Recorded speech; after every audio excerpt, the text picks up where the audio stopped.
I haven't drank for 4.5 years, and I took a drink.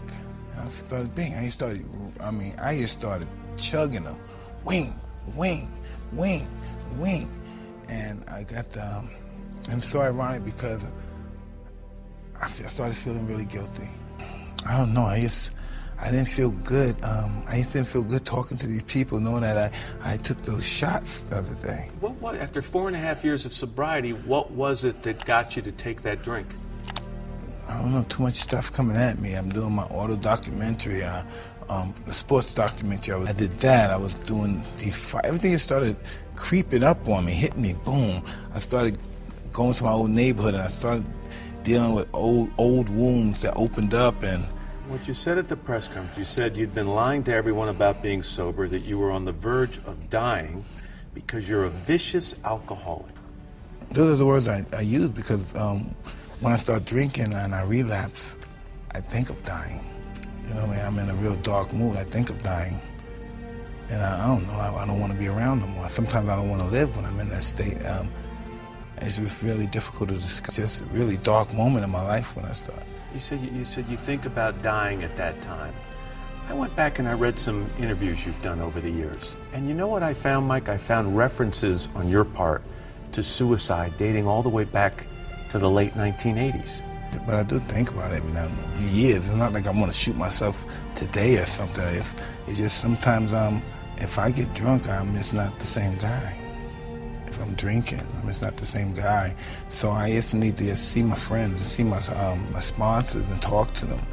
And it's pretty personal. I just wish I didn't say that because I had to be honest with myself, because regardless of how much I love my wife, I love my children, and if I'm not honest, it'll never work. I don't care how much I love them, it's not going to work. I'm successful, else they may have helped me become successful. What is it that I owe somebody? I always feel like it must be something in return. I don't know, why am I doing this? And I just like entertaining. I just don't understand why I have to walk this straight line, and I'm just a human being living life on life terms. I don't live life well. You know, that's just something I don't do well. You know, when I was fighting, I was absolutely crazy. I wasn't getting high or drinking. It's hard for me to live normal. Straight is hard. Living straight life is hard. You know, smoking a joint and having a drink, whoo, thank God, I'm cool. But that's not the life I want to live. And I'm not doing this interview to try to help an alcoholic, help some drug addict. I'm doing this to help me. This is my own self-centered little move here. I need to be helped. You know, I'm working on caring about other people, but I need help. I need real help, real bad, because I won't survive if I don't get help. They don't get me because I never actually get a chance to show myself. Because, you know, I don't know. If I do that, I don't know. I don't want to be too aggressive. I just really try to stay away from that old Mike Tyson image, because that's who I am, really. When I got arrested with the cocaine thing, it wasn't because I did something wrong. It's because I almost hit the cop car. There are certain times, Mike, where you get emotional. I watch when you talk about your kids. I watch when you talk about Kiki, your wife. I've watched you over the years talk about Customato. Where does that emotional side of you come from? I don't know. I have no idea. It's just who I am. It's who I am. And I hope no one gets under the influence that means that I'm some kind of wussy guy, because it's just who I am as a person. It's just really who I am. An interview with you this morning on the way out here, and you were talking about being a dad.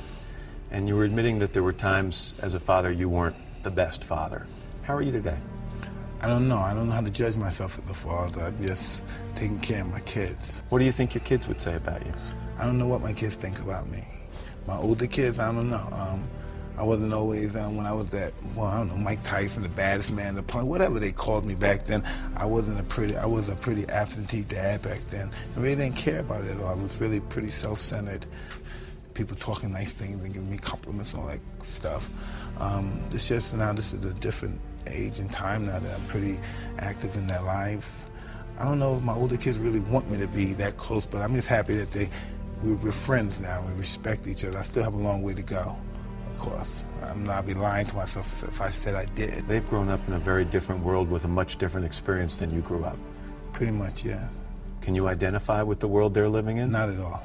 They don't even want to even imagine that. Because it's all sex, drugs, alcohol, violence, more violence. No. No, they have no idea what that's at. They have no idea what it's like not to feel safe at home. They don't know those experiences in life. Thank God. I mean, it's nice that they don't have to know that. I'm really happy that they don't. They have other challenges they have to deal with in society and life.